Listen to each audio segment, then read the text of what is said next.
আসন্ন ত্রয়োদশ জাতীয় সংসদ নির্বাচনকে সামনে রেখে চাঁপাইনবাবগঞ্জের 3টি আসনে প্রার্থী ঘোষণা করেছে বাংলাদেশ জামায়াত ইসলামী। আমরা বলছি আগে তাড়াতাড়ি জনদুর্ভোগ নিরসনের জন্য স্থানীয় নির্বাচনটা দিতে হবে। স্থানীয় নির্বাচন হলেই জনগণের এই দুর্ভোগটা কাটবে। চাঁপাইনবাবগঞ্জ 1 শিবগঞ্জ আসনে মাওলানা কেরামত আলী এবং চাঁপাইনবাবগঞ্জ 2 নাচল, গোস্তমপুর ও ভোলাহাট আসনে ডাক্তার মিজানুর রহমান এবং চাঁপাইনবাবগঞ্জ 3 সদর আসনে বাংলাদেশ জামায়াত ইসলামী ঢাকা মহানগর দক্ষিণের আমির নুরুল ইসলাম বুলবুলকে প্রার্থী হিসেবে ঘোষণা করেছে দলটি।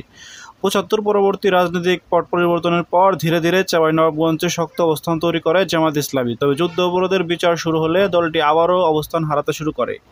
2014 সালের পর থেকে চাঁপাইনবাবগঞ্জে কোণঠাসা হতে থাকে দলটি। নাশকতার মামলায় ভারাক্রান্ত জামায়াত ইসলামী নেতাদের গত কয়েক বছরে জেলার কোথাও সংগঠিত হয়ে সাংগঠনিক কার্যক্রম পরিচালনা করতে দেখা যায়নি। তবে চাঁপাইনবাবগঞ্জে 3টি আসনে তারা সংসদ সদস্য প্রার্থী ঘোষণা করেছে অনেক আগে থেকেই।